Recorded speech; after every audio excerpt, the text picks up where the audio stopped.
할렐루야. 오늘 주일 새벽에 나오신 여러분들에게 하나님의 평강과 축복이 함께 하시기를 주님의 이름으로 축원합니다. 오늘 골로새서 2장 1절부터 23절까지 말씀으로 믿음에 굳게 서자, 믿음에 굳게 서자, 이런 제목으로 말씀의 은혜를 나누고자 합니다.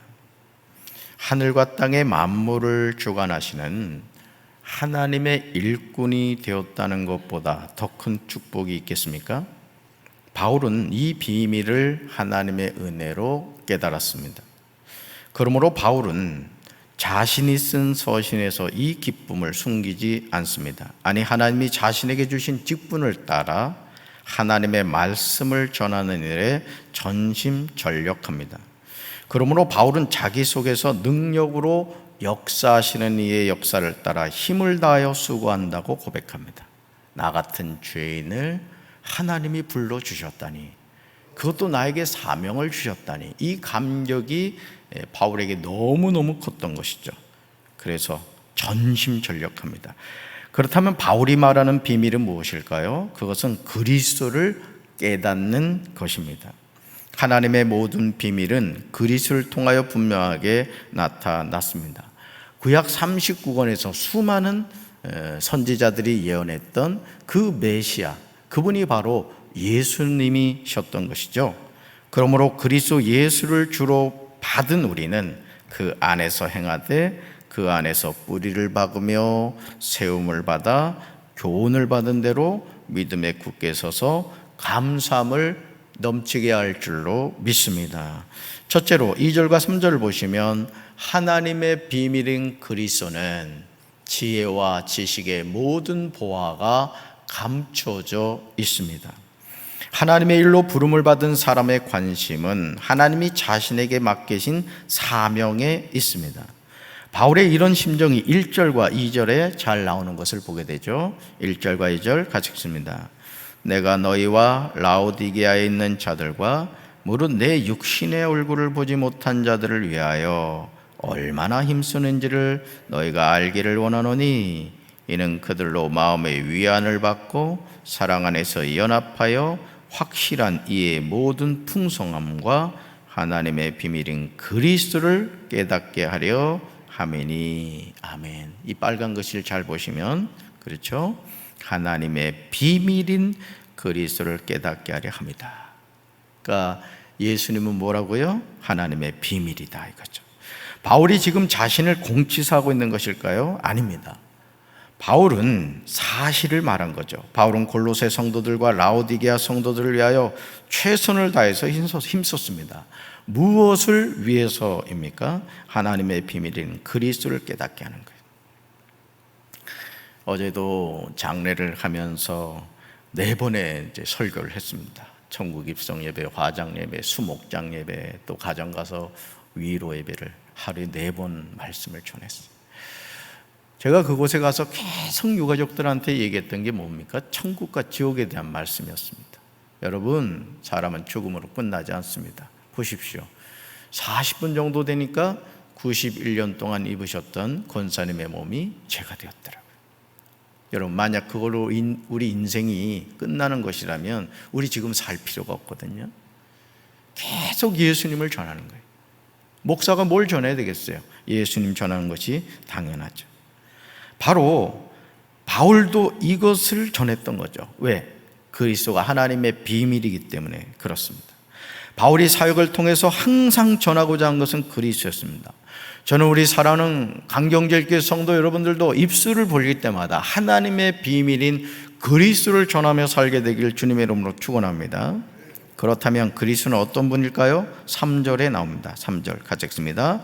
그 안에는 지혜와 지식의 모든 보화가 감춰져 있느니라. 아멘.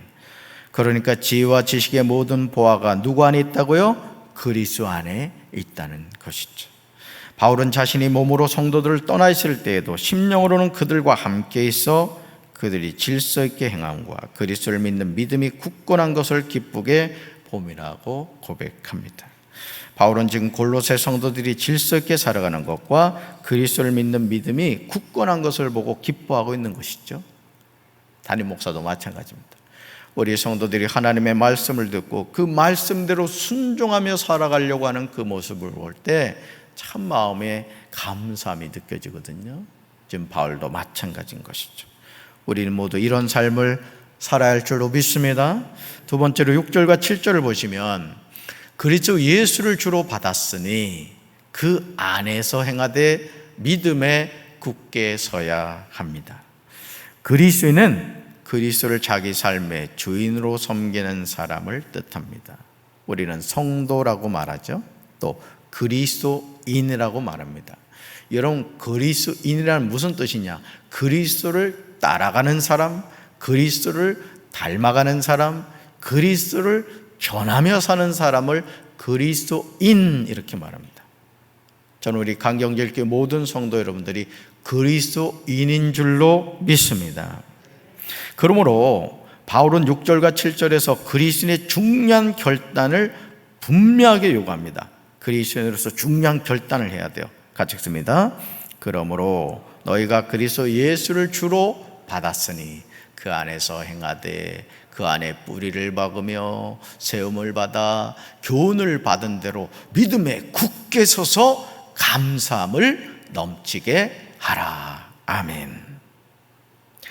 그리스도 예수를 주로 받은 사람은 이렇게 살아야 됩니다. 첫째, 그리스도 안에서 행하여야 합니다. 모든 행동은 그리스도 안에서 나타나야 된다는 거죠. 둘째, 그리스도 안에 뿌리를 박아야 됩니다. 여러분, 나무는요, 위로 올라가는 것도 중요하지만 아래로 내려가는 게 더 중요합니다. 이렇게 화분을 이렇게 제가 선물을 받아서 키우다 보면요, 정성을 다했는데 시들시들 죽어가는 화분이 있어요. 이유는 한 가지입니다. 뿌리를 내리지 못해서 그래요. 저는 우리 사랑하는 성도 여러분들이 그리스도 안에서 뿌리를 깊이 박으시길 바랍니다. 아멘. 셋째, 세움을 받아야 돼. 누구 안에서? 그리스도 안에서 세움을 받아야 돼. 넷째, 교훈을 받은 대로 믿음에 굳게 서야 됩니다. 하나님의 말씀을 들었다면 그 말씀을 들은 대로 믿음에 굳게 서야 할 줄로 믿습니다. 아멘. 갈대처럼 흔들리는 신앙이 아니라 하나님의 말씀을 붙잡고 그 말씀대로 살아가는 인생이 되어야 될 줄로 믿습니다. 다섯째, 감사함을 넘치게 됩니다. 그리스도인의 입술은 항상 감사로 가득 차야 될 줄로 믿습니다. 그런데 우리가 그리스도인으로 산다는 것이 쉽지 않아요. 여러분, 그렇죠? 우리가 이 세상에서 그리스도인으로 산다는 게 쉽지 않습니다. 바울은 골로새 성도들에게 철학과 헛된 속임수로 우리를 사로잡으려고 하는 이들이 있다고 말합니다. 바울은 이들을 주의하라고 경고합니다. 저도 유튜브 영상을 좋은 것들이 이렇게 봅니다. 우리 장로님들한테도 좋은 건 보내드리고 또 제가 성도님들한테도 이렇게 보내드리고 해요. 근데 여러분, 유튜브 영상에서 자극적인 제목들은 조심하셔야 돼요. 여기서 바울이 말하듯이 철학과 헛된 속임수로 우리를 사로잡으려고 하는 이들을 주의하셔야 됩니다. 복음 밖에서 성경을 자의적으로 해석해서 하나님의 뜻과 무관한 자기의 어떤 철학적인 논리로 우리를 사로잡으려고 하는 이들이 많다는 것이죠. 왜냐하면 철학과 헛된 속임수는 사람들의 전통과 세상의 유치한 원리를 따라하는 것이요, 그리스도를 따라하는 것이 아니기 때문이죠. 그렇다면 이런 철학과 헛된 속임수를 이기는 길이 무엇일까? 바울은요, 9절부터 12절에서 그 길을 제시하고 있어요. 자, 9절로 한번 가보세요. 여러분, 성경 9절로 가보세요. 뭐가 나오죠? 신성의 모든 충만이 나옵니다. 자, 10절로 가보실까요? 뭐가 나오죠? 모든 통치자와 권세의 머리가 나오죠. 자, 11절로 가보실까요? 뭐가 나오죠? 그리스도의 할례가 나옵니다. 12절로 가볼까요? 뭐가 나오죠? 그리스도와 함께 장사된 세례가 나옵니다. 여러분, 13절로 가보시죠. 뭐가 나옵니까? 하나님이 그리스도와 함께 살리심이 나옵니다. 14절로 가볼까요? 뭐가 나옵니까? 십자가의 못 박으심에 대한 내용이 나오죠. 자, 15절로 가볼까요? 십자가로 이기게 하심이 나옵니다. 결국 바울이 제시하는 결론은 뭡니까? 따라붙다. 십자가에서 죽고 십자가로 승리해야 합니다. 아멘. 그래서 바울은 나의 자랑은 십자가 외에 없다고 했던 것이죠. 세 번째로 16절을 보시면 먹고 마시는 것, 절기, 초하루, 안식일을 이유로 비판하지 못하게 해야 합니다. 그림자는 실체가 아닙니다. 그런데 오늘 적지 않은 사람들이 실체가 아닌 그림자를 붙잡고 살아갑니다. 그림자를 자꾸 붙잡는 거예요. 바울은 17절에서 먹고 마시는 것, 절기, 초하루, 안식일은 장래일의 그림자라고 강조하고 있습니다. 그러니까 여러분, 구약 성경 39권을 읽을 때 여러분이 항상 어떤 그 시각을, 관점을 가지고 바라봐야 되냐면, 구약 39권은 오실 메시아에 대한 말씀을 계속 우리에게 전하는 거예요. 그래서 성경 66권의 주인공은 누구라고요? 예수 그리스도십니다. 자, 구약은 오실 예수님, 신약 성경은 오신 예수님, 또 한 가지가 있죠. 다시 재림하실 예수님. 이게 성경 66권 전체를 설명하고 있는 거예요. 먹고 마시는 것, 절기, 초하루, 안식일은 장래일의 그림자라는 거죠. 그렇다면 실체는 무엇일까요? 바로 그리스도입니다. 따라붙다. 그리스도. 자, 그럼에도 잘 보세요. 하나님의 교회, 신천지, 안식교, 또 수많은 이단들, 실체가 아닌 그림자를 붙잡습니다. 예를 들어서 여러분 그 머리에 뭘 써야 된다고 그래요? 제가 인천에서 목회를 이제 16년 했잖아요. 근데 거기 감리교회가 참 아주 몫에 있는 감리교가 있었습니다. 아실라는 모르겠는데 율목감리교회라고, 신흥동에 있는 아주 교회 잘 지었죠. 근데 그 교회를요, 이제 하나님의 교회에다 팔았습니다. 안상호 하나님의 교회 팔았어. 이유는 한 가지, 돈을 많이 준다고 해가지고. 옆에 있는 감리교가 70몇 억에 살라 그랬는데 그 하나님의 교회에서 110억인가를 준다고 한 거예요. 그래서 어느 날 보니까 십자가가 잘려져 나갔더라고요. 이는 하나님의 교회는 십자가를 인정하지 않습니다. 자, 그런데 이런 이단들, 하나님의 교회, 신천지, 안식교는 실체가 아닌 그림자를 붙잡는다는 거예요. 뭐 유월절 지켜야 된다, 머리에 너울을 써야 된다. 그러면 여러분, 혹여나 신천지나 하나님의 교회가 와서 여러분들한테 우리 유월절 지키는데 너는 왜 유월절 안 지키냐 이러면 어떤 성도는 글쎄 머리를 긁적긁적하면서 모르겠어, 우리 목사님은 안 해. 이러면 안 됩니다, 여러분. 그땐 이렇게 얘기하세요. 그럼 양도 잡냐? 모양만 내는 거예요. 그러면서 마치 우리 정통적인 신앙생활을 하는 성도들이 뭔가 중요한 것을 빼놓은 것처럼 우리를 막 미혹한다라는 것이죠. 오늘 저와 여러분은 어떻습니까? 우리는 실체이신 예수 그리스도를 붙잡아야 하는데 안타깝게도 무엇을 먹고 마시느냐, 절기를 어떻게 지켜야 하느냐, 초하를 어떻게 보내야 하느냐, 안식일을 지켜야 하느냐, 이런 그림자들을 붙잡고 실체이신 그리스도를 소홀히 여기고 살아갑니다. 여러분, 웃기는 얘기 하나 말씀드릴까요? 유대인들은 지금도 안식일을 지킵니다. 그런데요, 그 사람들이 얼마나 형식적으로, 아주 그들 스스로는 잘 지킨다고 하는데 위선적으로 지키냐면, 이 승강기 있죠, 승강기. 승강기에 이렇게 가면요, 예를 들어 이제 내가 유대인이에요. 그러면 유대인은 안식일을 지켜야 되기 때문에 일하면 안 됩니다. 버튼을 누르면 안 되는 거예요. 그러면 사람을 기다린다는 거예요. 그래서 유대인이 아닌 사람이 오면 버튼을 눌러달라고 한다는 거예요. 여러분, 얼마나 위선적입니까? 오늘 우리가 신앙생활하면서 저도 그렇고 여러분도 그렇습니다. 그림자를 붙잡고 실체이신 예수 그리스도를 놓치는 신앙생활을 할 수 있다는 것이죠. 그림자들을 붙잡고 실체이신 그리스도를 소홀히 여기고 살아갑니다. 그러므로 바울은 18절과 19절에서 우리에게 이렇게 권면합니다. 같이 읽습니다. 아무도 꾸며낸 겸손과 천사 숭배를 이유로 너희를 정죄하지 못하게 하라. 그가 그 본 것에 의지하여 그 육신의 생각을 따라 헛되이 과장하고 머리를 붙들지 아니하는지라. 온몸이 머리로 말미암아 마대와 힘줄로 공급함을 받고 연합하여 하나님이 자라게 하심으로 자라느니라. 아멘. 여러분, 교회의 머리는 그리스도이신 줄로 믿습니다. 우리 몸에도요, 뇌사가 되면 사람은 죽는 거예요. 교회의 머리이신 그리스도, 그분을 우리가 바로 섬기면서 살아야 한다는 것이죠. 꾸며낸 겸손, 천사 숭배, 정죄, 육신의 생각, 과장 등 바울이 사용하는 낱말들은 실체가 아닌 그림자를 붙잡는 사람들이 빠지는 함정입니다. 그러므로 이제 우리는 머리이신 예수 그리스도와 연합해야 할 줄로 믿습니다. 내 삶의 머리는 예수 그리스도시다. 그럴 때 하나님이 우리를 머리이신 그리스도로 말미암아 영적으로 자라게 하심으로 자라게 될 줄로 믿습니다. 그래서 우리가 예수님을 생각하고 예수님을 바라보고 예수님을 따라야 될 줄로 믿습니다. 네 번째로 20절과 21절을 보시면 세상의 초등학문은 붙잡지도 맛보지도 말고 만지지도 말아야 합니다. 바울은 12절에서 강조합니다. 같이 읽습니다.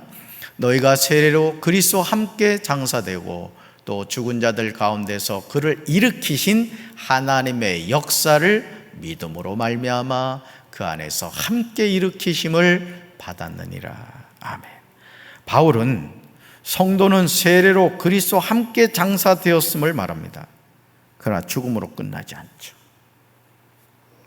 저는 장례를 집례할 때마다 하나님께 감사한 것은 우리 인생이 죽음으로 끝나지 않는다는 게. 죽음으로 끝나지 않는다. 여러분 생각해 보세요. 세상 많은 사람들은 죽음으로 인생이 끝난다고 생각하거든요. 근데 우리는 끝나지 않아요. 어떻게 돼요? 예수님을 믿는 하나님의 자녀는 천국 가는 줄로 믿습니다. 우리 영혼은 죽음과 함께 이미 천국 가는 거예요. 구천을 떠도는 귀신이 되지 않습니다. 예수 믿으면 천국이고 예수 안 믿으면 지옥 가는 거예요. 그럼 우리 몸은 어떻게 되느냐? 예수님이 재림하시는 날 영광된 몸을 입고 다시 부활하는 거예요. 영의 부활이 있고 육의 부활이 있는 거예요. 저는 저와 여러분이 예수님 잘 믿어서 영의 부활과 육의 부활에 참여하게 되길 주님의 이름으로 축원합니다. 근데 행선지를 잘 정해야 돼. 행선지를 지옥으로 정하면 안 됩니다. 차표 잘 꺼내시기 바래요. 확인 잘 하셔야 돼요. 내 행선지가 어딘가. 여러분, 예수님이 죽은 자 가운데서 일으키심을 받았듯이 성도는 하나님의 역사를 믿음으로 그리스도 안에서 함께 일으키심을 받는다는 거예요. 자, 예수님이 2000년 전 갈보리 십자가에 죽을 때 누구도 죽었고 나도 죽었고, 사흘 만에 다시 부활하실 때 누구도 다시 살아났고 나도 살아나게 되었다는 거예요. 이 죽음은 단순히 육체적인 죽음만을 의미하지 않습니다. 모든 것의 죽음을 의미하는 거예요. 그래서 우린 죽어야 되는 겁니다. 여러분, 신앙생활 한다는 건 뭐예요? 나는 죽는 거예요. 죽고 100번 고쳐 죽는 거예요. 누구만 사는 거예요? 예수만 사는 거예요. 그래서 교회 안에서 누가 살아야 됩니까? 예수님만 사셔야 돼요. 우린 다 죽어야 돼요. 아멘. 20절에도 같은 맥락이죠. 같이 읽습니다. 너희가 세상의 초등학문에서 그리스도와 함께 죽었거든 어찌하여 세상에 사는 것과 같이 규례에 순종하느냐. 새 번역은 다음과 같이 번역합니다. 같이 읽습니다. 여러분은 그리스도와 함께 죽어서 세상의 유치한 원리에서 떠났는데 어찌하여 아직도 이 세상에 속하여 사는 것과 같이 규정에 얽매여 있습니까? 아멘. 사랑하는 성도 여러분, 이제 그리스도로 산다는 것이 무엇인지 깨달아지십니까? 우리가 이 세상에서 살고 있지만 그리스도는 세상에 속하여 사는 것이 아니라는 거예요. 마치 군대에서 차출돼 가지고 다른 부대에 가서 이렇게 일을 할 때가 있습니다. 그럼요, 그 군인은요 완전히 열애요. 보초도 서지 않아요. 그냥 완전 자유인입니다. 여러분, 우리가 이 세상에 살고 있습니다. 근데 우리는 이미 우리가 가야 할 곳이 정해져 있어요. 어딥니까? 천국인 거 믿으세요? 그러니까 우리가 예수 안에서 자유한 거예요. 할렐루야. 이 세상의 그 무엇에도 얽매이지 않고 우리가 천국을 향하여 믿음으로 살아가기 때문에 늘 범사에 감사하며 사는 거죠. 나 같은 죄인이 구원받은 천국 백성이 됐다는 거 얼마나 감사해요. 바울은 21절과 22절에서 세상의 규례를 제시하죠. 세상의 규례 같이 읽습니다. 곧 붙잡지도 말고 맛보지도 말고 만지지도 말라는 것이니 이 모든 것은 한때 쓰이고는 없어지리라. 사람의 명령과 가르침을 따르느냐. 사람의 명령과 가르침이 무엇입니까? 이런저런 음식은 먹지도 맛보지도 말고 손을 대지도 말라 하는 등의 규칙을 의미하죠. 그러나 하나님의 자녀는 이런 것들에게서 자유하다. 더는 얽매일 필요가 없다는 거예요. 바울은 23절에서 이런 규례들이 얼마나 쓸모가 없는지 말하고 있습니다. 23절 같이 읽습니다. 이런 것들은 자의적 숭배와 겸손과 몸을 괴롭게 하는 데는 지혜 있는 모양이나 오직 육체에 따르는 것을 금하는 데는 조금도 유익이 없느니라. 아멘. 여러분, 성철 스님이 7년 동안인가요? 등을 바닥에 대지 않고 주무셨다 그러죠. 그 뭐라 하던데 그거를. 그래도 지옥 같잖아요. 이유는 한 가지요. 예수 안 믿었습니다. 여러분이 혹여나 신앙생활하면서 이런 말을 하시는 분들이 있어요. 야, 저분은 법 없이도 살 뿐이다. 법 없이 살 뿐도요, 예수 안 믿으면 지옥 갑니다. 그러니까 여러분, 우리가 예수님을 믿는다는 것이요, 너무너무 감사한 거예요. 부족하고 연약하고 참 내놓을 것 없다 할지라도 나 같은 죄인이 예수 이름으로 죄 사함 받아 천국 백성이 됐다는 것 얼마나 감사한 일입니까? 바울은 지금 이런 것들은 꾸며낸 경건과 겸손과 몸을 학대하는 데는 지혜를 나타내 보이지만 육체의 욕망을 억제하는 데는 아무런 유익이 없다고 말하고 있는 것이죠. 그러므로 그리스도는 하나님의 비밀인 그리스도를 깨달아 그리스도 예수를 주로 받아 그리스도 안에서 행하며 살아야 할 줄로 믿습니다. 그리스도 안에 뿌리를 박으며 세움을 받아야 돼요. 그러니까 다리도 뻗을 때를 보고 뻗으라는 말이 있죠. 우리 신앙생활도 마찬가지입니다. 그래서 저는 제 자신도 늘 내가 하나님 말씀 안에 바로 서 있는가 늘 제 자신을 살피려고 많이 애를 써요. 저는 우리 사랑하는 성도들도 그래야 돼야 됩니다. 죽은 다음에 그거 후회하면 안 돼요. 내 코에 호흡이 있을 때 내가 지금 하나님을 바로 잘 믿고 있는가, 내가 정말 구원의 길에 서 있는가, 내가 구원의 확신에 있는가, 이걸 늘 점검해야 된다는 것이죠. 교훈을 받은 대로 믿음에 굳게 서서 감사함을 넘치게 하는 삶을 살아야 될 줄로 믿습니다. 우리 교회에 감사가 가득 차야 돼요. 여러분 가정에 감사가 가득 차야 돼요. 우리 조국 대한민국도 마찬가지입니다. 헬 조선인이 이런 말 하지 말고 그래도 나라가 있으니 얼마나 감사해. 우리가 이 나라를 지켜가야지. 우리가 그런 마음으로 기도해야 될 줄로 믿습니다. 이것이 우리를 모든 죄에서 사해 주시고 십자가에서 승리하게 하신 하나님의 온전하신 뜻입니다. 이제 우리는 그림자를 붙잡고 살아가는 삶이 아니라 실체이신 그리스도를 붙잡고 따라가며 하나님이 자라게 하심으로 자라가야 할 줄로 믿습니다. 오늘보다 내일 더 잘하고 올해보다 내년에 더 잘하고 주님 앞에 서는 그날까지 우리의 믿음이 우리의 신앙이 날마다 자라가서 그리스도의 장성한 분량에 이르게 되는 우리 사랑하는 성도들 되기를 주님의 이름으로 축원합니다. 가슴에 손 얹겠습니다. 하나님 아버지, 이 땅의 많은 사람들은 그림자를 붙잡고 살아갑니다. 세상이 우리에게 주는 무엇을 먹을까, 무엇을 마실까, 무엇을 입을까, 육신의 정욕과 안목의 정욕과 이생의 자랑에 사로잡혀 그림자인 그것이 전부인 줄 알고 살아갑니다. 그러나 주님, 하나님의 비밀 되신 그리스도를 우리가 믿고 그리스도 안에 뿌리를 내리고 세움을 받아 자라가는 믿음 주신 것을 감사합니다.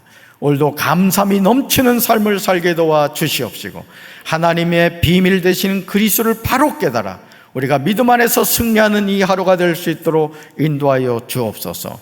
마귀에게 우리의 마음을 빼앗기지 않게 하시고 우리 생각을 빼앗기지 않게 도와주시고 우리의 마음과 생각이 오직 예수님으로 예수 그리스도로 가득 차게 도와 주시옵소서. 예수님의 이름으로 간절히 기도합니다. 아멘.